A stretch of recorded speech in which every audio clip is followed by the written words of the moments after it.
అందరికీ నమస్తే, welcome to క్యూ న్యూస్. నేను Raju. Lady police DSP Nalini ఉరుఫ్ దోమకొండ నళిని తెలంగాణ ఉద్యమ సమయంలో దేశవ్యాప్తంగా మారుమోగిన పేరిది. ప్రత్యేక రాష్ట్రం కోసం ఉద్యమిస్తున్న తన అన్నా చెల్లెల లాంటి వారిపై లాఠీలు జులిపించలేనని, తూటాలు ఎక్కుబెట్టలేనని అధికారులకు తేల్చి చెప్పిన అసలు సిసలు తెలంగాణ ఉద్యమకారిణి. సస్పెన్షన్ వేటు వేస్తే డిఎస్పీ ఉద్యోగాన్నే వదులుకున్నారు. తెలంగాణ వచ్చాక కూడా దశాబ్దం పాటు ఎవరు ఆమె ఎక్కడుంది, ఏమైపోయింది ఎవరు పట్టించుకోలేదు. గత కొన్ని నెలల క్రితం ఒక ఫేస్బుక్ పోస్టుతో బయటకు వచ్చి సీఎంను కలిసి వెళ్లారు. అప్పట్లో ఆమెకు ఉద్యోగం మళ్ళీ ఇవ్వాలి అని ముక్త కంఠంతో సోషల్ మీడియా గలమెత్తింది. అయినా కూడా ఉద్యోగం మాత్రం ఇవ్వలేదు. అయితే మళ్ళీ ఇన్నాళ్ళకి మళ్ళీ ఆమె ఒక పోస్ట్ చేసింది.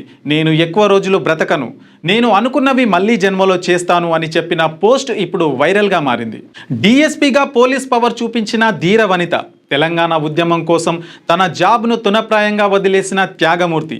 ఇలాంటి స్టేట్మెంట్లు ఇవ్వడంతో అందరిలో ఎన్నో సందేహాలు వస్తున్నాయి. అసలు మాజీ డిఎస్పీ నళినికి ఏమైంది? తను ఎందుకు చనిపోతుంది? ఎందుకు ఇన్నాళ్ళు అజ్ఞాతంలో ఉంది? అసలు ఏం జరిగిందో తెలుసుకునే ప్రయత్నం చేద్దాం. Welcome to special story.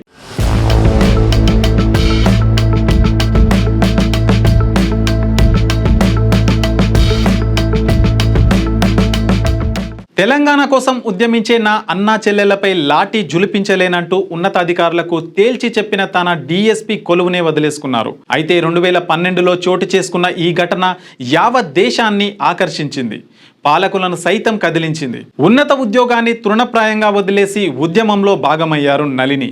ఢిల్లీలో 2 సార్లు దీక్షకు సైతం కూర్చున్నారు. అప్పటికే ఆమెకు 2 పిల్లలు. దోమకొండ నళిని నిజానికి ఒక బీసీ కేటగిరీకి చెందిన దర్జీ కులస్తురాలు. తెలంగాణ రాష్ట్ర ఆవిర్భావం తర్వాత ఆమె ఏమయ్యారు, ఏం చేస్తున్నారు? నళిని గురించి ఎవరూ పట్టించుకోలేదు, కనీసం తెలుసుకునే ప్రయత్నం కూడా చేయలేదు.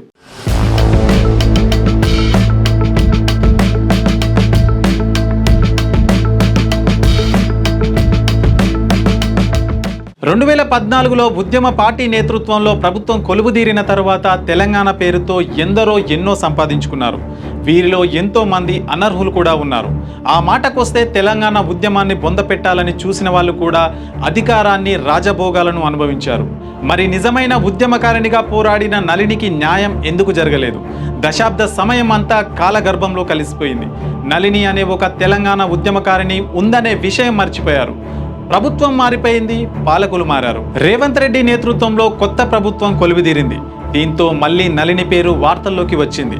ఆమెను తిరిగి ఉద్యోగంలోకి తీసుకోవాలని సీఎం రేవంత్ రెడ్డిని కోరుతూ సోషల్ మీడియాలో పోస్టులు చేశారు. కొంతమంది జర్నలిస్టులు నళిని సంప్రదించే ప్రయత్నం కూడా చేశారు.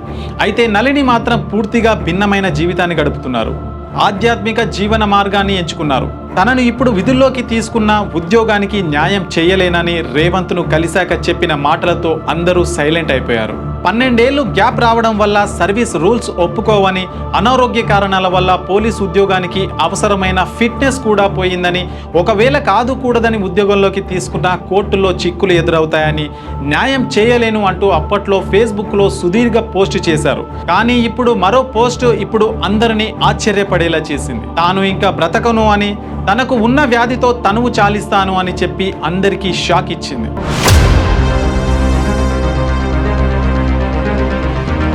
ఒక అధికారిగా, ఉద్యమకారినిగా, రాజకీయవేత్తగా, ఆయుర్వేద ఆరోగ్య సేవికగా, ఆధ్యాత్మికవేత్తగా సాగిన నా జీవితం ముగియబోతుంది.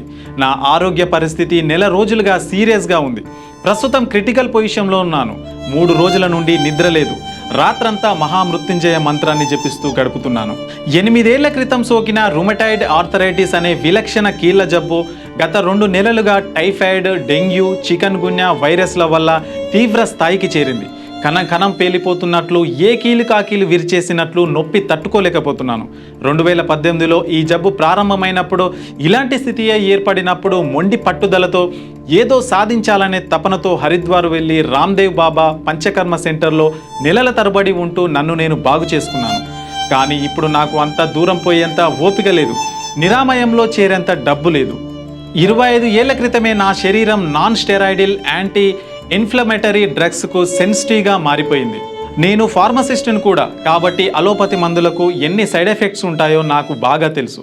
కనుక 30 లోపు ఉండాల్సిన ఆర్ఏ ఫ్యాక్టర్ అత్యధికంగా 900కు చేరిన స్టెరాయిడ్స్ వాడకుండా ఆయుర్వేదమే వాడుతూ యోగా, ధ్యానం, వేదాధ్యయనం, యజ్ఞముల ద్వారా మామూలు మనిషిగా మీ అందరి ముందు కనిపించాను. కానీ గత కొన్ని నెలలుగా మళ్ళీ నాలో స్ట్రెస్ పెరుగుతూ వస్తుంది. దాని ప్రభావమే రకరకాల ఆరోగ్య రుగ్మతలు చుట్టుముట్టాయి. ఇంగ్లీష్ మందులను వాడక తప్పని పరిస్థితి.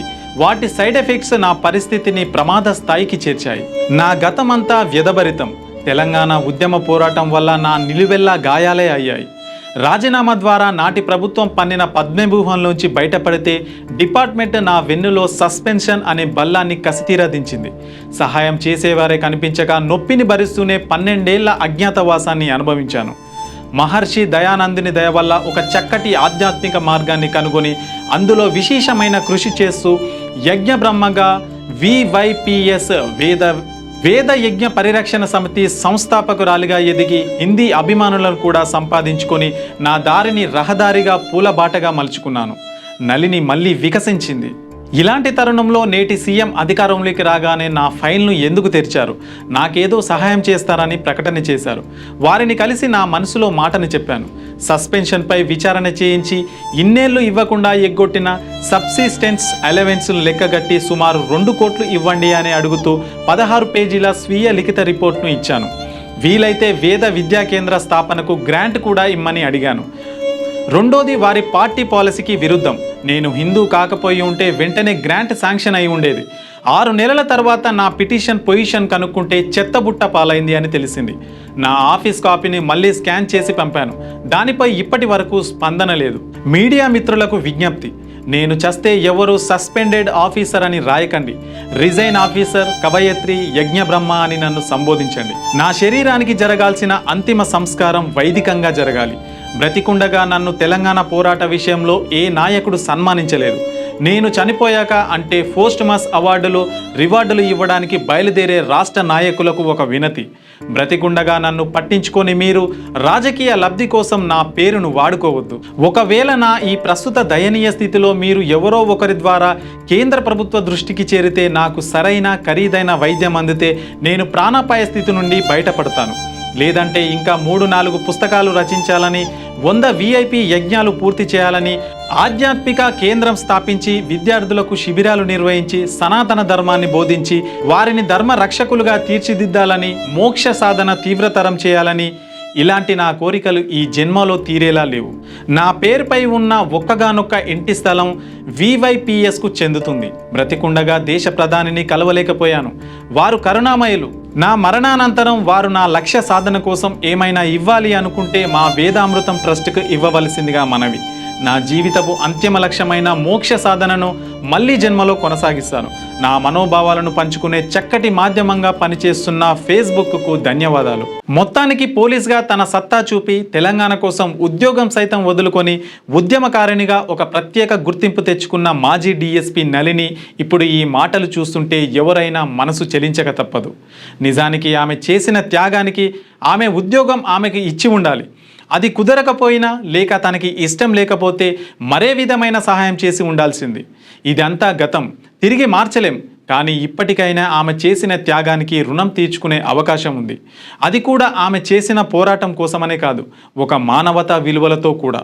తను ఇప్పుడు చావు బతుకుల్లో ఉంది. అత్యంత ఖరీదుతో కూడుకున్న వ్యాధితో పోరాడుతుంది.